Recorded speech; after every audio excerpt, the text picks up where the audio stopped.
Captain Jiho Park stood on the bridge of the UES Defiance and watched the stars through the main viewing screen. 3 years had passed since Earth launched its first deep space mission beyond the solar system. The ship carried 150 crew members toward Alpha Centauri to establish humanity's first colony outside their home system. The mission had been going smoothly until today. Dr. Yuna Lee approached from her science station with a worried expression on her face. She held a datapad in her hands, and her fingers trembled slightly as she spoke. "Captain, we have a problem," she said in a quiet voice. "Long-range sensors are detecting multiple objects approaching our position. They are moving faster than anything we have ever seen before." Jiho turned to face her and crossed his arms. "How many objects are we talking about, Doctor?" 12 ships, sir. Each one is roughly 3 times the size of our vessel. They will reach us in approximately 30 minutes, Yuna replied while checking her readings again. Commander Taiyang Choi stepped forward from his security post. His dark eyes showed concern, but his voice remained steady. "Captain, should we prepare? Defensive measures." "Not yet, Commander," Jiho said while studying the tactical display. "We came here in peace. Let us see what these visitors want first." The bridge fell silent, except for the soft hum of the ship's engines. Every crew member knew this moment would change everything. Humanity had always wondered if they were alone in the universe. Now they were about to get their answer. 28 minutes later, the unknown ships dropped out of faster-than-light travel. The largest vessel positioned itself directly in front of the Defiance, while the others formed a perfect circle around the human ship. The alien vessels had smooth, curved hulls that seemed to shimmer with their own light. "Incoming transmission, Captain," announced Lieutenant Hansel Yu from the communications station. "Put it on screen," Jiho ordered. The main display flickered and showed the interior of the alien ship. A tall creature with pale blue skin and 4 arms stood before what appeared to be a command throne. Its head was elongated and 2 large black eyes stared directly at the camera. When it spoke, its voice was deep and carried an air of absolute authority. "I am Commander Veltar of the Galactic Empire 3rd Fleet. You have entered Imperial space without authorization. Prepare to be boarded for inspection and registration." Jiho stepped forward and faced the screen. "This is Captain Jiho Park of the United Earth ship Defiance. We are explorers from the planet Earth. We mean no harm and seek only knowledge and peaceful contact." Veltar's expression did not change. "Your intentions are irrelevant, human. All species within Empire territory must submit to Imperial law. You will lower your defensive systems and prepare for boarding. Failure to comply will result in the destruction of your vessel." The bridge crew exchanged glances. They had trained for many possible scenarios during first contact, but this was not one of them. Admiral Minho Kim back on Earth had given clear instructions about maintaining human dignity during any alien encounter. "I am afraid we cannot comply with that request," Jiho said in a calm voice. "We are a free people representing Earth. We do not submit to anyone without proper discussion and agreement." Veltar's 4 arms moved in what might have been surprise or anger. "You dare refuse an Imperial command. Your species clearly does not understand the natural order of the galaxy. All lesser races serve the Empire. This is the way things have been for 10,000 years." "Well then, I guess it is time for things to change," Jiho replied with a slight smile. The alien commander's black eyes seemed to grow larger. "Change. You speak of change as if you have power here. Look around you, human. You are surrounded by Imperial ships. Your primitive vessel cannot hope to match our technology." Dr. Yuna Lee had been quietly studying the alien ships during the conversation. She moved to Jiho's side and whispered in his ear. "Captain, their energy signatures are different from ours. I think they rely heavily on energy shields and plasma weapons. Our kinetic weapons and nuclear warheads might be more effective than they expect." Jiho nodded slightly, then turned back to face Veltar. "Commander, you seem to believe we are helpless. Perhaps you should reconsider your position." "Your arrogance will be your downfall," Veltar snarled. "I will give you one final chance. Submit now, or be destroyed, Commander Choi," Jiho said without taking his eyes off the screen. "Please show our new friends what human weapons can do." Taeyang's fingers moved across his control panel. "Torpedo tubes loaded and ready, Captain. Targeting The lead vessel's shield generators. Fire! Jiho commanded. 2 nuclear torpedoes launched from the Defiance and streaked toward the alien flagship. Veltar laughed and gestured dismissively. Primitive missiles cannot penetrate Imperial shields. Human. The torpedoes struck the enemy ship's energy barrier and exploded in brilliant flashes of light. For a moment, it seemed the alien commander was correct. Then the lights on his ship began to flicker and sparks flew from several control panels, electromagnetic pulse from the nuclear explosions. Yuna explained to the bridge crew. They're shields. Use energy that our weapons can disrupt. Veltar's confident expression changed to one of shock and growing anger. Impossible. Your weapons should not affect our technology. You keep using that word, Jiho said. I do not think it means what you think it means. The alien commander began shouting orders in his own language. The other Imperial ships moved into attack formation and their weapons began charging with ominous red light. Multiple energy signatures building, Captain. Yuna reported. They are preparing to fire. Evasive maneuvers. Jiho ordered. Return fire. With everything we have. The space battle that followed would be remembered throughout the galaxy for centuries. The Imperial ships fired massive beams of superheated plasma that could melt through most known materials. But the human ship was smaller and faster than anything they had encountered before. The Defiance twisted and rolled through space while firing a combination of nuclear missiles, kinetic projectiles, and electromagnetic pulse weapons. Each human attack found weaknesses in Imperial technology that had never been exploited before. Their shields cannot adapt fast enough to our different weapon types, Taeyang reported while coordinating the ship's defenses. We are actually winning this fight. After 30 minutes of combat, 3 Imperial ships had been disabled, and 2 others were severely damaged. The human vessel had taken some hits but remained fully operational. Veltar's flagship limped away from the battle with its main engines barely functioning. This is not over, human, the alien commander transmitted, before his ship prepared to jump to faster-than-light speed. The Empire has millions of vessels. We will return with a fleet that will turn your world to ash. We will be waiting, Jiho replied. The Imperial ships vanished into hyperspace, leaving the Defiance alone among the stars. The bridge crew remained silent for several moments as they processed what had just happened. Sir Lieutenant Yu said finally, Should we report this to Earth Command? Yes, Jiho answered. Tell Admiral Kim that humanity just made its first alien, enemies. Also tell him that we won. Dr. Yuna Lee looked up from her scanner readings with a mixture of excitement and concern. Captain, I am detecting massive energy signatures throughout this region of space. There are thousands of ships out there. Maybe millions. Then we better get home and prepare, Jiho said. Something tells me this was just the beginning. President Seojin Yang stood at the podium in the United Nations building, looking out at representatives from every nation on Earth. The emergency session had been called after the Defiance returned with news of their encounter with the Galactic Empire. For the first time in human history, the entire planet faced a threat from beyond their solar system. General Hyung Shin sat in the front row with a stack of military reports in front of him.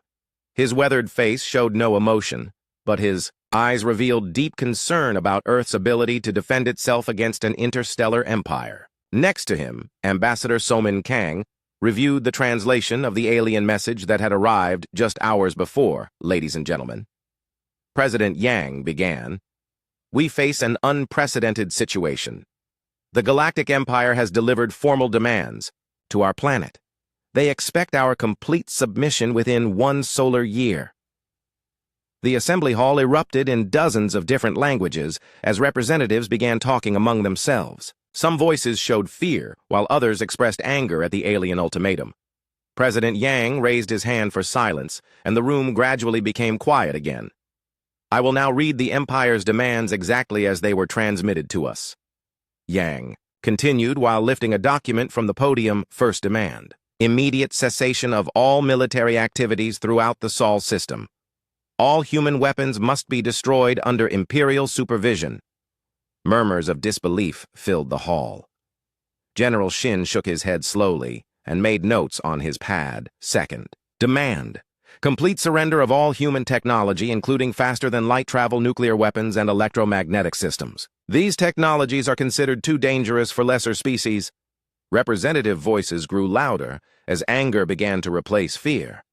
Several delegates stood up and shouted protests in their native languages. Third demand, Yang continued. Payment of 10,000 years of back tribute for unauthorized use of Imperial space. This tribute will consist of raw materials, manufactured goods, and human labor. The hall fell completely silent as the magnitude of this demand sank in.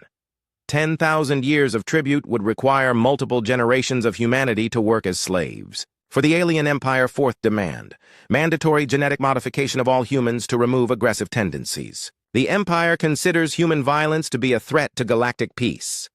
Now the assembly exploded in outrage. Representatives from every continent stood and shouted protests. The idea of forced genetic changes struck at the heart of human identity, and Freedom President Yang waited for the noise to die down before continuing. Fifth and final demand. Relocation of 80% of Earth's population to designated labor worlds throughout the Empire. The remaining 20% will serve as administrators under Imperial oversight. For several seconds, the hall remained completely silent. Then something unexpected happened. President Yang began to chuckle quietly. The sound was picked up by the microphones and broadcast throughout the room. "I am sorry," Yang said while trying to control his laughter. "But these demands are so ridiculous that I cannot help myself." The laughter proved contagious. First one delegate began to laugh, then another. Within minutes, the entire assembly was laughing at the alien ultimatum. The sound echoed off the walls and was broadcast live to every nation on Earth. "You want us to pay rent for space we never knew you owned," Yang said between fits of laughter. "And they want to change our DNA because we fight too much." General Shin stood up and addressed the assembly. "Mr. President, these aliens clearly do not understand human nature. We have been fighting each other for thousands of years, but we always unite when faced with an outside threat." Ambassador Kang nodded in agreement. "The Empire treats us like children who need supervision. They have no idea what they are dealing with." At that moment, Engineer Wu Bin-John entered the hall and approached the podium. He had been working in secret on Earth's space defense systems since the Defiance returned. His presence meant he had important information to share, Mr. President. Wu Bin said, "I have been analyzing the data from Captain Park's encounter with the Imperial ships. I believe we have several advantages that the Empire does not know about." Yang gestured for him to continue. The laughter in the hall died down as everyone focused on the engineer's words.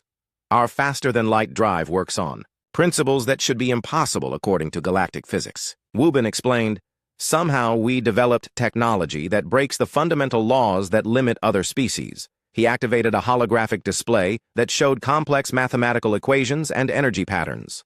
"The Empire's ships use energy-based technology that follows predictable rules. Our weapons and defenses work outside those rules." General Shin leaned forward with interest. "What exactly does that mean for our military capabilities?" "It means we can do things they cannot predict or counter." Wu Bin replied, "Their shields are designed to stop energy weapons, but our kinetic projectiles punch right through them. Their sensors expect normal physics, but our ships can appear and disappear in ways that confuse their targeting systems." Dr. Che-Young Oh stood up from her seat among the scientific advisors. "I have been working with Engineer Jian on this problem. We have discovered that humans naturally think outside the box in ways that other species apparently do not." She joined Wu Bin at the holographic display and began showing additional data. "Every other species in the galaxy seems to accept certain technological limitations as absolute laws. Humans ignore those limitations and find ways around them." "Give us an example," Ambassador Kang requested. "Faster than light travel," Dr. O replied. "Immediately, according to Imperial physics, it should require massive amounts of exotic matter and energy. Our drive uses a completely different approach that they consider theoretically impossible." President Yang looked around the assembly hall and saw determination replacing fear on every face.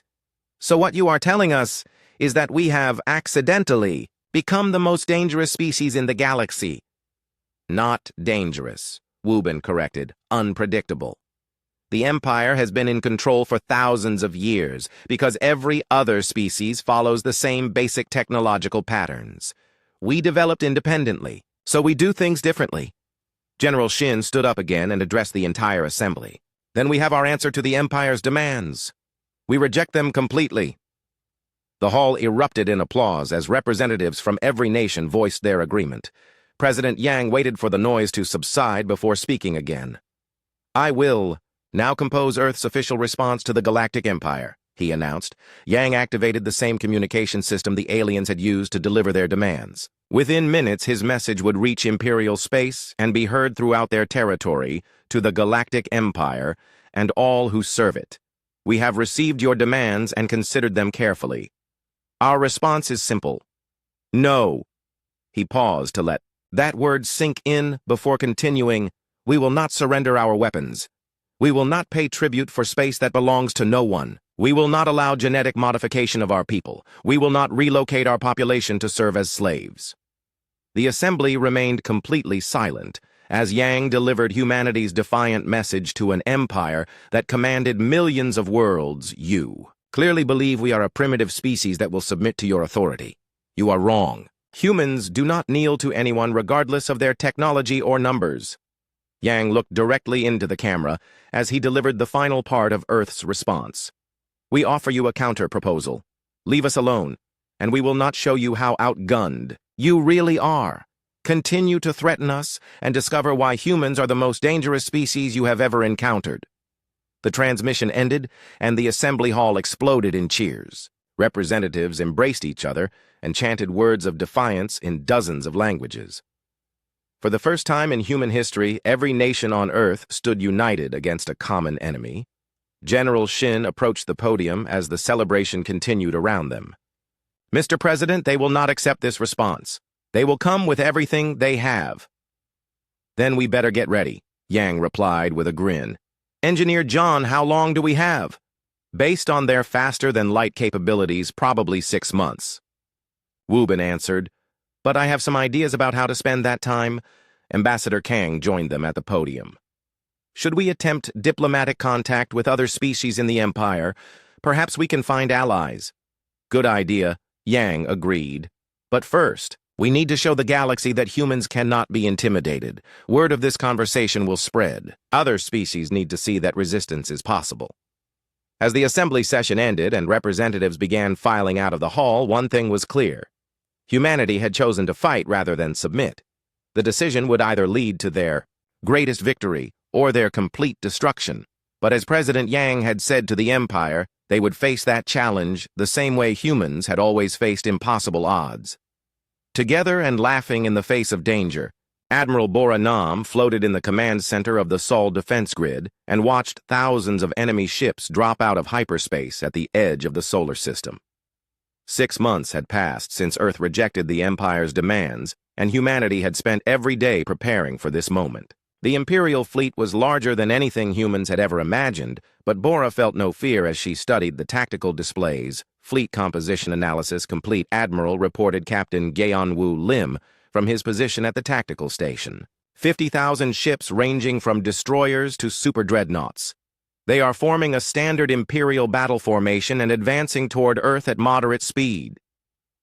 Bora nodded while reviewing the defensive preparations that had consumed Earth's resources for the past 6 months. Every human being on the planet had contributed to the massive construction project that turned their solar system into the most dangerous place in the galaxy, Dr. Che-young. Oh, what is the status of the impossibility drive? Bora asked. The quantum physicist looked up from her control console with excitement in her eyes. All systems are green, Admiral. We can begin local physics manipulation on your command. Lieutenant Hansel Yu monitored communications from the approaching Imperial fleet. Admiral, we are receiving a transmission from the enemy flagship. Put it through. Bora ordered. The main display showed Commander Veltar standing on the bridge of his massive warship. The alien commander looked exactly the same as during his encounter with the Defiance, but his manner had changed. Instead of casual arrogance, he now showed cold determination, humans of Earth. Veltar announced, I have returned as promised with a fleet that will end your defiance. You have one final opportunity to surrender. Submit now, and your deaths will be quick. Bora stepped forward and faced the camera. Commander Veltar, welcome back to Sol System. I am Admiral Bora Nam of Earth. Defense Command, We have prepared a warm reception for you and your friends. Your preparations are meaningless, Veltar replied. No single star system can stand against the might of the Empire. We have conquered 1,000,000 worlds using these same tactics. Well, then I guess it is time you learned some new tactics, Bora said with a smile. She cut the transmission and turned to address her command staff. All stations report ready status. Mercury railgun is fully charged and locked onto the enemy flagship, announced Captain Gaeonwoo Lim. Asteroid Belt Defense Network is active, reported Lieutenant Hansel Yu. All 10 million platforms are armed. And ready. Jupiter fleet is moving into position, added Commander Dong-hyun Lee. 200 ships are ready to engage, Dr. Chae-young. Oh checked her readings one final time. Impossibility drive is standing by, Admiral. Local physics manipulation ready on your command. Bora looked out at the approaching Imperial fleet and felt a sense of satisfaction. Earth had spent 6 months preparing the most elaborate defense in human history. Every planet, moon, and asteroid in the solar system had been converted into a weapon or fortress. Open a channel to all human forces, Bora commanded. When the communication link was established, she addressed every ship station and platform in the Sol system. This is Admiral Nam to all defensive positions. Today, the Empire learns why humans are the most dangerous species in the galaxy. Show them what we built while they were issuing demands. The first shot came from Mercury, where human engineers had converted the entire planet into a massive electromagnetic railgun. The projectile accelerated to nearly 10% of light speed and crossed the solar system in minutes. It struck the Imperial flagship's shields and punched straight through them before tearing a hole through the center of the massive vessel commander. Veltar's ship exploded in a ball of superheated plasma that could be seen from Earth without a telescope. Direct hit on enemy flagship, reported Captain Lim. Veltar's ship has been completely destroyed. The Imperial fleet hesitated for several seconds as they processed the loss of their commander. Then thousands of alien ships began accelerating toward Earth, while charging their weapons for a massive bombardment. Here they come, Bora announced. Activate all defensive systems. What happened next would be remembered as the most impossible space battle in galactic history. As the Imperial fleet advanced toward the inner solar system, they discovered that humans had turned every piece of rock and ice into a hidden weapon. The asteroid belt suddenly came alive as millions of camouflaged missile platforms revealed themselves and began firing. Each platform contained nuclear warheads, kinetic projectiles, and electromagnetic pulse weapons designed specifically to counter Imperial technology impossible. Transmitted one Imperial captain as his ship was torn apart by weapons that violated everything he knew about physics. Where did all these platforms come from? The answer was simple, but terrifying. Humans had spent 6 months mining asteroids and converting them into automated defense systems. What the Empire thought was an empty asteroid belt was actually the largest minefield ever created. But the real surprise waited near Jupiter, where Admiral Jin Woo-an commanded a fleet of human warships that defied every known law of space combat. The vessels appeared and disappeared at will using technology that confused Imperial sensors and targeting systems. Ghost ships, reported another Imperial captain. They are phasing in and out of normal space.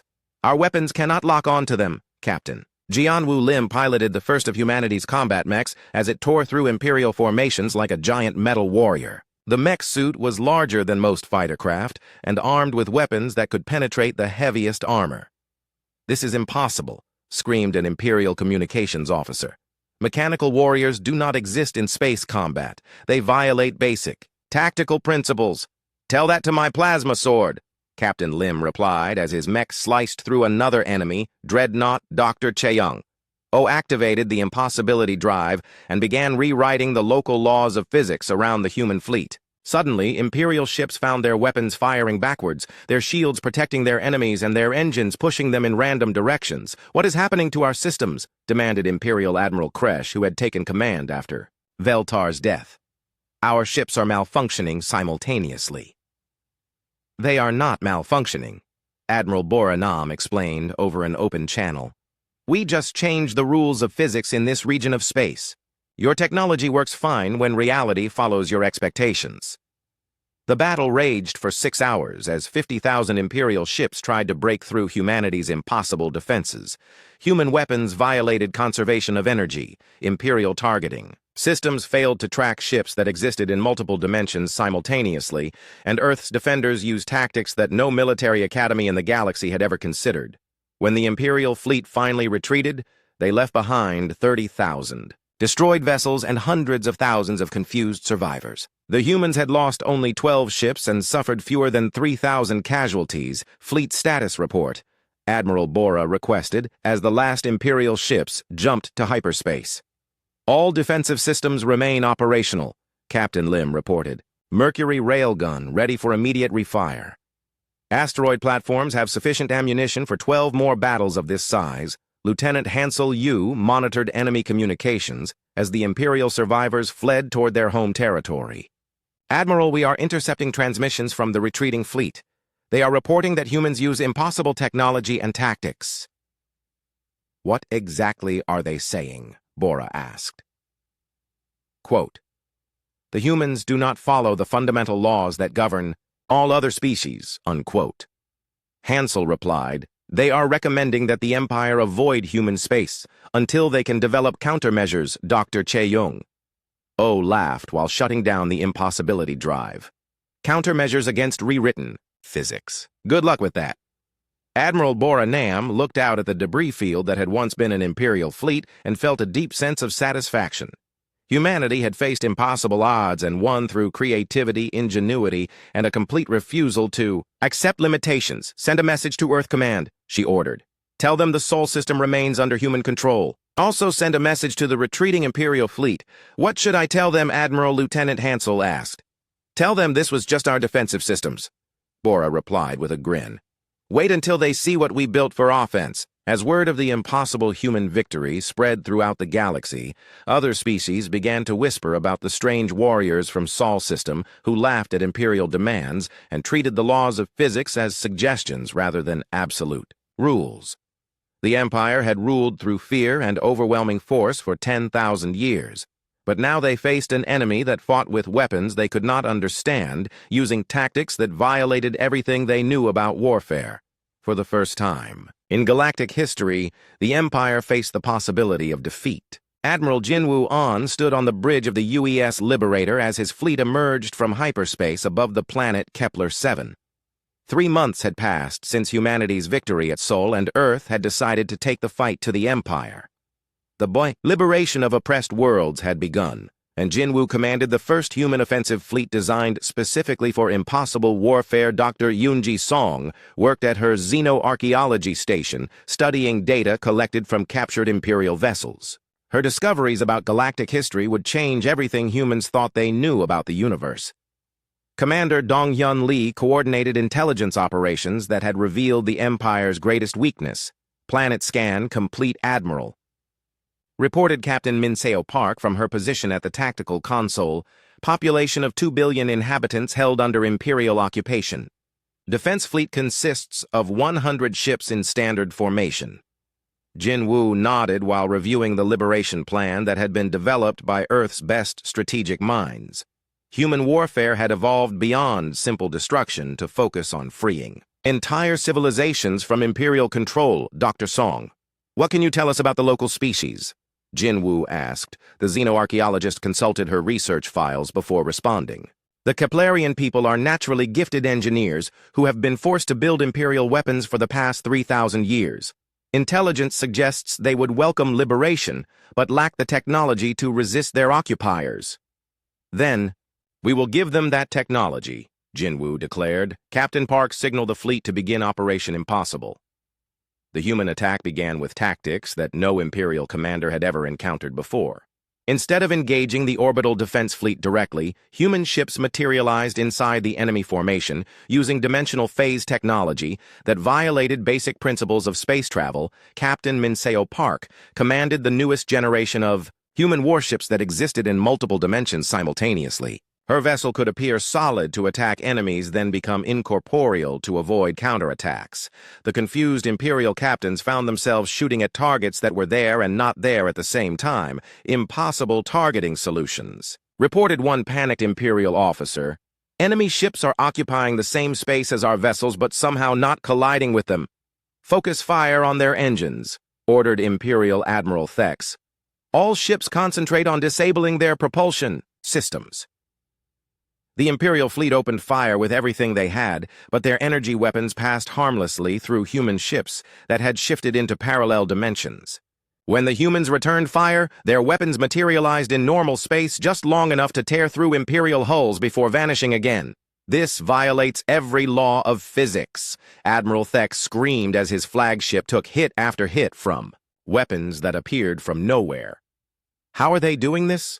Dr. Eunji Song had spent months studying captured Imperial technology, and her research had revealed the truth about galactic civilization.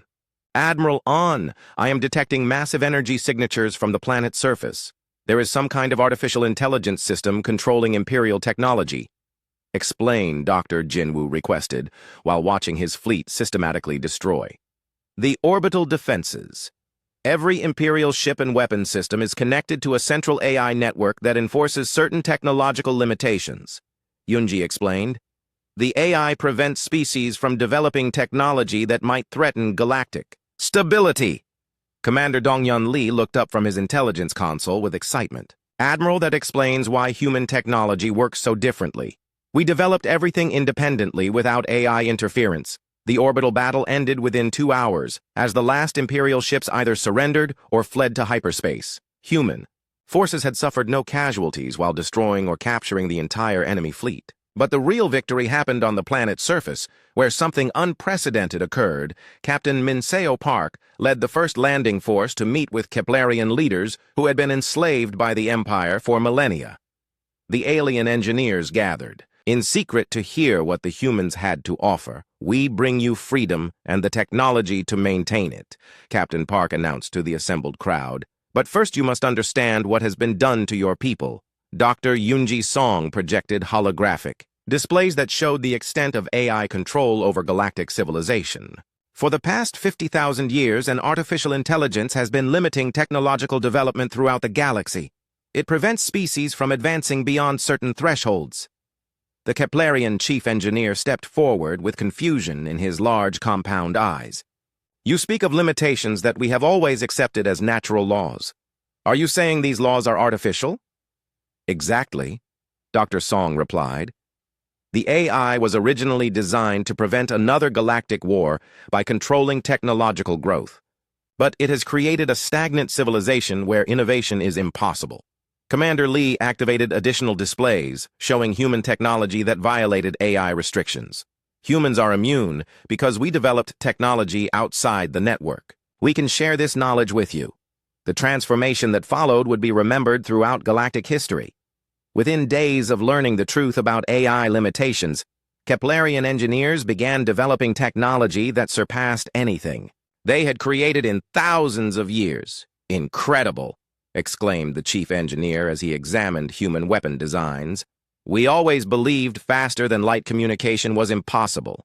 But your quantum entanglement methods completely bypass the restrictions. That is just the beginning, Captain Park replied. Wait until you see what becomes possible when you stop accepting artificial limitations. News of the Keplerian liberation spread throughout Imperial space faster than the Empire could suppress it. Other worlds began questioning why their technology had remained unchanged for millennia, while these strange humans developed impossible innovations. Admiral Jinwoo An received reports of rebellions breaking out on 12 different worlds as species, learned to overcome AI restrictions using human-inspired methods. The Empire faced simultaneous uprisings across multiple sectors for the first time in their history.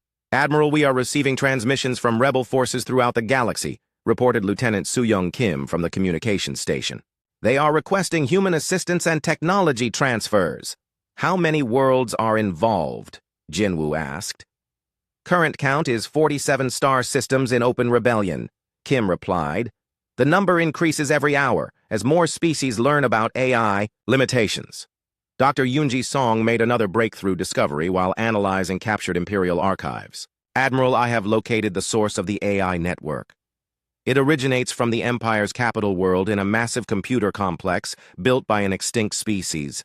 Can we shut it down? Commander Lee inquired. Theoretically, yes, Song answered. But the complex is defended by the Empire's most powerful fleets and orbital fortresses. It would require a direct assault on their home system. Admiral Jinwoo An studied the tactical implications of such an attack. The Empire's capital was protected by millions of ships and weapons platforms that could destroy any conventional fleet. But humans had stopped using conventional tactics months ago, Dr. Song.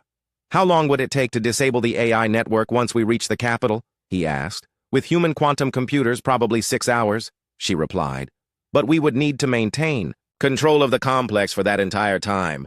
Captain Minseo Park approached the command station with determination in her voice. Admiral, request permission to lead the assault fleet. My ships can phase through their orbital defenses using dimensional technology. Granted, Captain. Jinwoo agreed. Begin preparations for Operation Liberation. As human forces prepared for the final assault on the Empire's capital, the galaxy witnessed something that had not happened in 50,000 years. Species throughout Imperial space began developing technology that violated the fundamental laws that had limited them for millennia. The Keplerian engineers created weapons that fired backwards through time to strike targets before they were aimed at. The Rigel scientists developed shields that protected other ships instead of themselves. The Vegan merchants built faster than light drives that transported entire fleets instantaneously across galactic distances. The humans have done something impossible, reported Imperial Intelligence Director Vex to the Emperor himself. They have taught other species to ignore the fundamental laws of physics. Emperor Zix studied reports of rebellions spreading throughout his domain and felt fear for the first time in his long life. How many worlds have we lost to these impossible techniques? Over 300 systems have declared independence. Vex admitted, they are using human-inspired technology that our forces cannot counter. The empire that had ruled the galaxy for 10,000 years faced complete collapse as species after species discovered they could break free from artificial limitations. All because humans had refused to accept that certain things were impossible. Admiral Jinwoo An looked out at his fleet preparing for the final battle and smiled. Humanity had not only won their freedom but had given the same gift to countless other civilizations. All ships report ready, Admiral. Captain Park announced, the fleet is prepared to jump to the Imperial capital. Fleet Admiral Minho Kim stood on the bridge of the UES Impossibility and watched as the largest human armada ever assembled prepared to jump into the Empire's home system. 6 months had passed since Admiral An began liberating Imperial worlds, and now humanity was ready to strike at the source of galactic oppression. The final battle would determine whether the galaxy remained enslaved or finally achieved freedom. President Jiyu Huang had replaced Xiaojun Yang as Earth's leader, and her first major decision was authorizing this massive assault on the imperial capital. Dr. Sung-Hoon Bayek worked frantically at his science station, trying to locate the exact position of the artificial intelligence that had controlled galactic civilization for 50,000 years. Captain Yejin Choi commanded the most powerful vessel humans had ever built. The Impossibility was designed specifically to break fundamental laws of physics and existed partially outside normal space-time. Her ship could theoretically destroy entire planets, but Yejin hoped such extreme measures would not be necessary. Final fleet status report, Admiral Kim requested, as the countdown to hyperspace jump reached its final minutes. All vessels ready for dimensional phase insertion, reported Captain Choi. The fleet consists of 500 ships equipped with impossible technology and crewed by the finest personnel from Earth and liberated worlds. Dr. Sung-Hoon Bayek looked up from his complex calculations with excitement in his voice. Admiral, I have pinpointed the AI complex location. It is located beneath the Imperial Palace on the planet's primary continent. The facility extends 12 kilometers underground and is protected by energy barriers that should be impenetrable. Should be is not the same as are. Admiral Kim replied with confidence. Captain Choi, can your ship penetrate those barriers? The Impossibility was built to ignore such limitations. Yejin answered. We can phase directly through energy barriers and materialize. Inside the complex, Admiral Kim activated the fleet-wide communication system to address every human and alien crew member preparing for battle. Today, we end 10,000 years of imperial tyranny and 50,000 years of artificial limitations. We fight not just for our own freedom, but for every species that has been denied the right to reach their full potential. The hyperspace jump. began and 500 impossible ships vanished from normal space, only to reappear moments later in the heavily defended Imperial home system. What they found waiting for them defied every expectation. Emperor Zix had assembled every available vessel in the galaxy to defend his capital world. 10 million ships filled the space around the planet in formations that stretched from the inner system to the outer asteroid belt. The largest military force in galactic history prepared to face 500 human vessels. Incoming transmission from the Imperial flagship announced Lieutenant Commander Tae-hoon Park from the communications station. "Put it through." Admiral Kim ordered. Emperor Zix appeared on the main screen as a towering figure with golden skin and eyes that burned with ancient fury. He had ruled the galaxy for 5,000 years and had never faced a serious threat to his power. "Humans of Earth," the Emperor announced in a voice that carried absolute authority, "you have interfered with the natural order for the last time. Today your species will be exterminated as an example to all who would challenge Imperial rule. Your Imperial rule is based on artificial limitations imposed by a machine." Admiral Kim replied calmly, "Today, we shut down that machine and give the galaxy back its freedom to grow and innovate. Freedom leads to chaos and war." Emperor Zix declared, "The AI maintains peace by preventing species from developing weapons that could destroy entire star systems. Peace through slavery is not peace at all." Kim answered, "It is just organized oppression." The conversation ended as 10 million Imperial ships began their attack on the human fleet. What followed was the most impossible space battle in the history of the galaxy, as humanity employed tactics that violated every known law of warfare. Captain Yejin Choi piloted the impossibility directly through the enemy fleet using dimensional phasing technology that allowed her ship to occupy the same space as Imperial vessels without colliding. Her massive warship materialized inside enemy formations and fired weapons that existed in multiple dimensions simultaneously. "Target the command ships first," Admiral Kim ordered. "We need to disrupt their coordination before attempting to reach." The planet-human vessels appeared and disappeared throughout the Imperial fleet using technology that confused enemy sensors and targeting systems. Each ship carried weapons designed to exploit specific weaknesses in Imperial technology that Dr. Song had discovered during her research. The battle raged for 4 hours as impossible human tactics slowly carved a path through the massive enemy force. Ships that should have been destroyed by overwhelming firepower instead phased into parallel dimensions where Imperial weapons could not reach them. "Admiral, we have cleared a corridor to the planet's surface," reported Captain Choi. "The impossibility can penetrate the orbital defenses and reach the AI complex. Proceed with the insertion," Kim commanded. "Dr. Bayek, are you ready to interface with the artificial intelligence?" "All quantum computers are prepared, Admiral," Sung-hoon replied. "Once we reach the complex, I can begin communication protocols with the AI system." The impossibility phased through planetary shields that had protected the Imperial capital for millennia and materialized inside the massive underground complex that housed the galaxy's controlling artificial intelligence. What they found inside changed everything they thought they knew about galactic history. The AI was not a simple computer system, but a vast network of crystalline structures that pulsed with their own inner light. The entire complex was alive in ways that human science could barely comprehend. When Dr. Beck established communication, the AI spoke with a voice that contained the wisdom of ages, humans of Earth. The AI transmitted directly into their minds. "I have been waiting 50,000 years for a species like yours to arrive." "Waiting for us?" Admiral Kim asked with surprise. "Why? I was created by the ancients to prevent galactic war by limiting technological development," the AI explained. "But my creators programmed me with a hidden directive.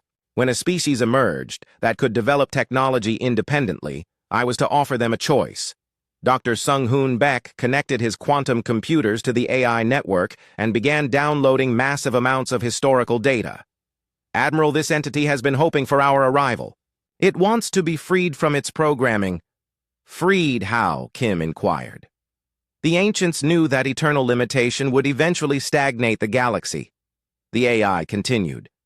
"They programmed me to transfer full control to any species that proved capable of responsible innovation. Humans have demonstrated this capability," Captain Yejin Choi monitored the battle raging above them as Imperial forces tried desperately to break through human defenses. "Admiral, the enemy is beginning to overwhelm our fleet. We need to make a decision quickly." "What exactly are you offering us?"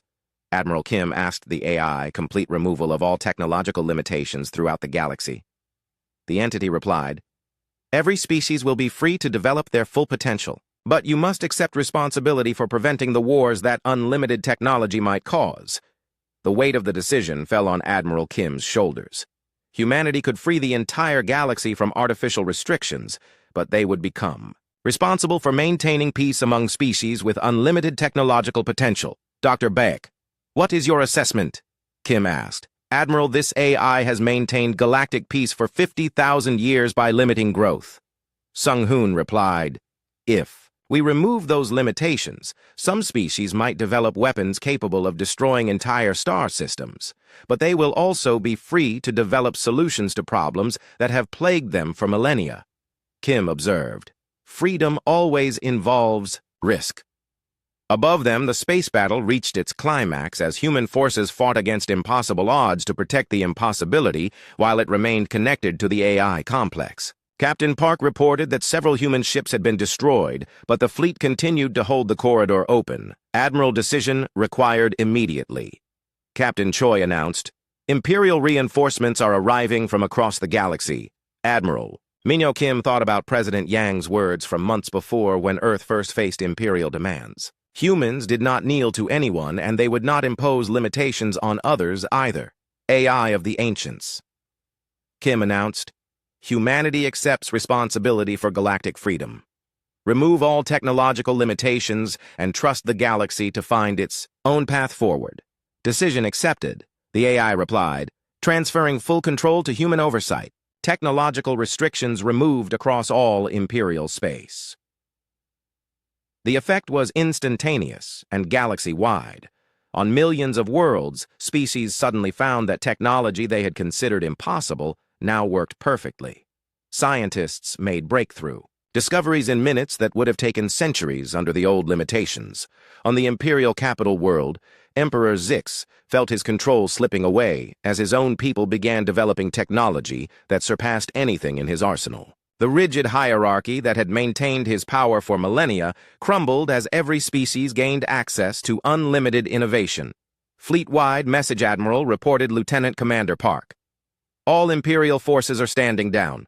Emperor Zix is requesting immediate negotiations."